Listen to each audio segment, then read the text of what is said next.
sad one. Is it time to drop Kyle Pitts? I get the question. I don't think it's time to drop. I mean, who are you dropping him for? Like, I get it. Listen, he's been brutal. He's scored one touchdown this entire year. He scored only one touchdown in America in his entire career. They don't want to throw. They only threw 13 times. But, again, the bar for fantasy relevancy at tight end is so low, and he is so talented. He is.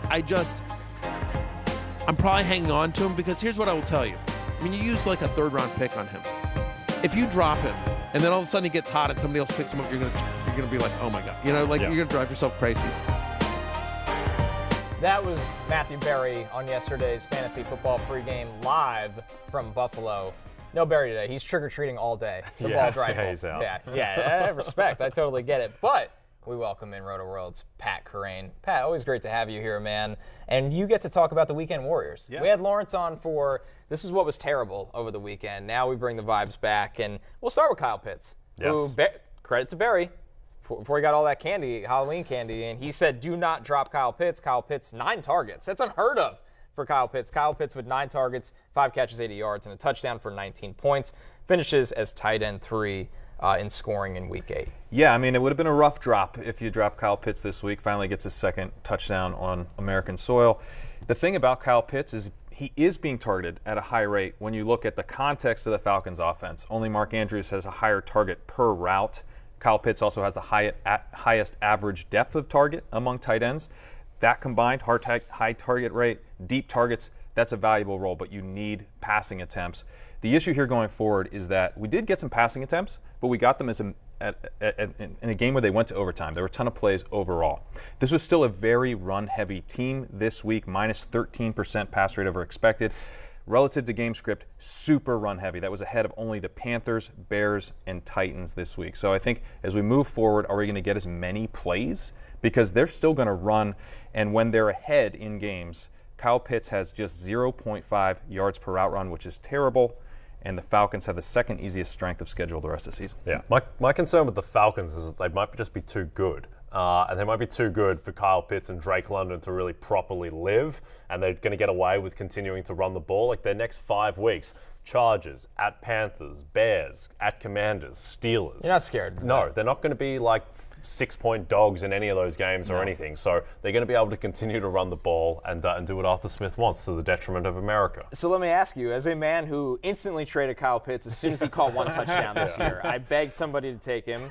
Somehow got Cris back. Nobody cares. Okay. This is a great week for him. Do you buy in, or because of everything we've just heard, especially the strength of schedule, do you try to sell high on Kyle Pitts if you have a decent tight end on the bench? I think so. I think you're trying to, if you can get any value, like he was tight end 3 in scoring in Week 8, if you want someone who's going to trade for that level of value, then I would do it because I don't think he's going to produce at that point, and then you can just ride with the Irv Smiths of the world or whoever if you can get something useful back. But yeah, I just think that you still have to continue to start him every single week because he's Kyle Pitts, because the tight end position is so shallow, but you never feel good about it. I need some trade advice from you to get Cris Olave back for Kyle Pitts. That's pretty nice. Person was very desperate, and they had great wide receivers. It was really, really lucky trade. I swear I'm not in a league full of idiots. I promise. All right, a fantasy-rich game, Pat. The Cardinals and Vikings, or at least it turned out to be a fantasy-rich game. DeAndre Hopkins continues his return. NFL's a top 5 wide receiver. This offense actually has a little bit of structure, not a lot, but with Hopkins back. 13 targets, 12 catches, 159 receiving yards. He just goes off in this game. As Arizona's not a good football team, we know that, but this actually looks like an aerial offense that's finding a little bit of form. It does, and he trails only Tyreek Hill, Stephon Diggs, and A.J. Brown in yards per route run since his return. Like I outlined with Pitts, the per route stuff's great, but you need passing volume. The Cardinals have been a run-first team this year, but with Hopkins back, they actually have been pass-first in those 2 games, across those 2 games. So I think we actually do have the arrow pointing up on Hopkins. He's looking like the engine of their passing attack. Yeah, what the hell happened to DeAndre Hopkins last year? He didn't get to 90 yards once in the entire season. Now he's just back to looking a lot like DeAndre Hopkins in Houston with Deshaun Watson throwing him the ball. I think he's just a locked-in top 10 wide receiver going forward until proven otherwise. Like this target share, and also it's not like they're just, it's not just purely volume. Like he's making DeAndre Hopkins type plays. The touchdown was absurd. Unreal. So I think, I didn't think that he had this still in him, but apparently he does. Good supplements for DeAndre Hopkins. Yeah, seemingly. Quietly in this game, Rondale Moore, 8 targets, 7 catches, 92 yards. Going back and watching these, 3 were screens, 3 were when he was in the slot, 2 were out wide. Pat, we talked before about he needs to be in the slot to produce, but he's only in the slot half of this game. Yep, that's right. Yeah, he was in the slot for 52% of his snaps. So I feel like you take this, you bank this, but then you hope he goes to the slot. You hope Robbie Anderson is playing more. He hasn't really played that much in two weeks with the Cardinals, really hasn't played much at all. We did have A.J. Green playing in this game. He didn't play last week, but that, again, didn't really help Rondale Moore be like a full-time slot receiver, which is where I think you want him. Greg Dortch still playing a lot. I do think eventually we get Robbie Anderson on the outside, Rondale Moore in the slot, and then maybe this is a little bit more bankable. DJ Moore, huge game, guys. It's been a brutal start to the year for DJ Moore for the most part. We're finally seeing a little bit of bounce back. 11 targets, 6 catches, 152 yards. In maybe what was the craziest game of the season, let's watch DJ Moore's game-tying touchdown at the end of this one. I mean, and PJ Walker. They're down 6 at the moment. Clock winding down. PJ Walker throws it 150 yards in the air. And there's DJ Moore in double coverage coming down with it. Unbelievable. And then he loses the game right here. Why'd you take your helmet off, DJ? I got a 20-1 Panthers ticket for the division, which you've just ripped up in flames the moment you took your helmet off. Unbelievable. And then Pinheiro blows the 48-yarder, and then he's so shook from that he blows the 33-yarder in overtime as well. Don't jump into the stands, DJ. He's got a game to win. The game's tied. It's not even a home game. Oh. And then just narrowly misses the 48-yarder extra point after. Like, I think that, I can say this with confidence, that is the worst 152-yard, 1-touchdown game that anyone has ever had in the history of the NFL, because it literally cost them the game with that touchdown at the end. We like overtime. We like overtime in fantasy. Yeah, overtime is good for fantasy. I think the big picture here, guys, and Pat, I'll start with you, is with P.J. Walker, and I mean, we know what quarterback has done to this franchise for a long time now. I think with P.J. Walker in, does this bring D.J. Moore back to life, consistently? Yeah, I think it's certainly helping. If you look at just his yards per route run on first read throws in the 3 games that he's had with Walker, he's trailing only A.J. Brown, Stephon Diggs, and Tyreek Hill. It's good company. Only A.J. Brown seeing a higher target percentage on those first read throws. That's showing you that this offense is designed to run like entirely through DJ Moore. This is still the Panthers. They were still very run heavy. They're actually more run heavy than the Falcons were last week in this game. So, and that's been a trend. They've shifted towards a very run heavy approach under Steve Wilks. This is going to be kind of a bumpy ride due to that, but he is at least the target dominant number 1 option on his team that we drafted him to be. Yeah, the whole thing with PJ Walker over Baker Mayfield was that he's different to Baker Mayfield, so there's variance, and you're just begging for variance with the DJ Moore situation, and now we've gotten it. The Miami Dolphins offense with Tua back under center, I mean, this is an offense that explodes. They have an incredible wide receiver duo. Tua finishes as QB1 in Week 8, 3 touchdowns, but you could argue he should have had a 4th, and let's hear what Tua's favorite touchdown was in this game. Yeah, the one I really liked, I would say, was Trent Sherfield's. I think they took away his touchdown. I think they took that one away. Do we agree? 1, 2, 3, 4. Do we agree? I don't know. 5, 6, 7. So Trent, there's about like 6 people, and 12 people raised their hands to say yes. So, all right. Tua discussing Trent Sherfield's touchdown that was called down at the 1. Could have been a 4-touchdown day for Tua.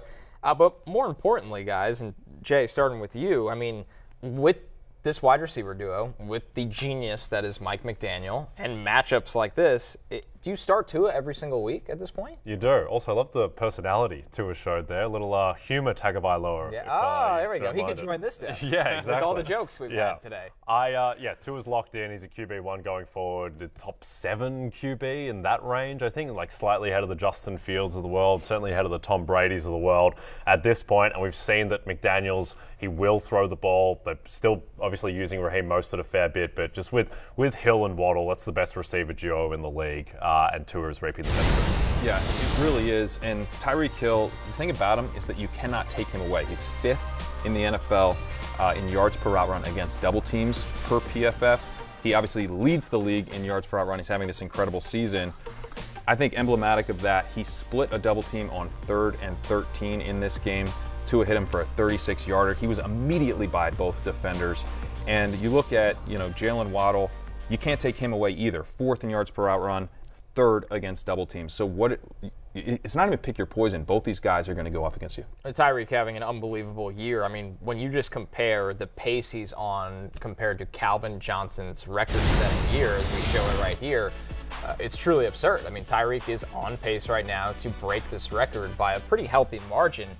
When you hear and see that, Jay, should he be the favorite for Offensive Player of the Year? Yes, he should, and he's not, and that's a mistake. By my pricing, he should be like plus 350. The market is double that effectively. Tyreek Hill's the best, not just wide receiver in the game, he's the best skill position player in football right now. I don't think it's even particularly close with how he's playing. They're moving him all around as well. He's playing in the slot, he's playing out wide, he is unguardable, and he's the best wide receiver. Staying in Florida, a different offense, though, in Jacksonville. Jacksonville Jaguars, who were in London. They trade James Robinson earlier in the week. We knew that was handing the keys to the car for Travis Etienne. 27 touches. This is new ground for Travis Etienne. He did not get that kind of work at Clemson when he was a first-round caliber prospect. He has not gotten that work in the NFL. Made good use of it, Pat. 162 yards, touchdown, over 25 points on the day for Etienne. I know their record's bad.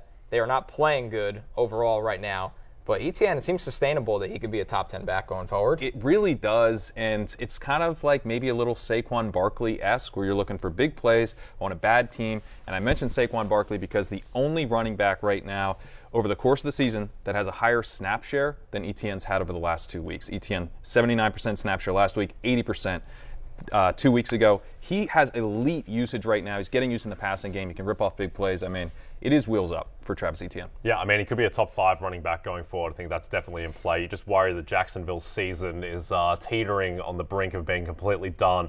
At the same time, they still are in the AFC South, so your season is never done until it's mathematically done. And they do have 2 more games against Tennessee, which maybe can revive their season. But in any case, they're not going to bench Etienne in 3 weeks or anything. That would be more a Week 18 situation. But yeah, I mean, he looks like the guy that he was drafted to be. And they need to get, I mean, him and Lawrence obviously played together in college, but they need to get them working together consistently also in the pass game at some point in this offense as well. So I think you're pretty safe with Etienne for the rest of the regular season, the rest of the fantasy season. We're going to take a break.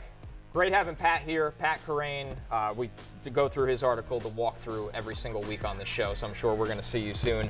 When we are back, a little Monday Night Football prop action for both of you.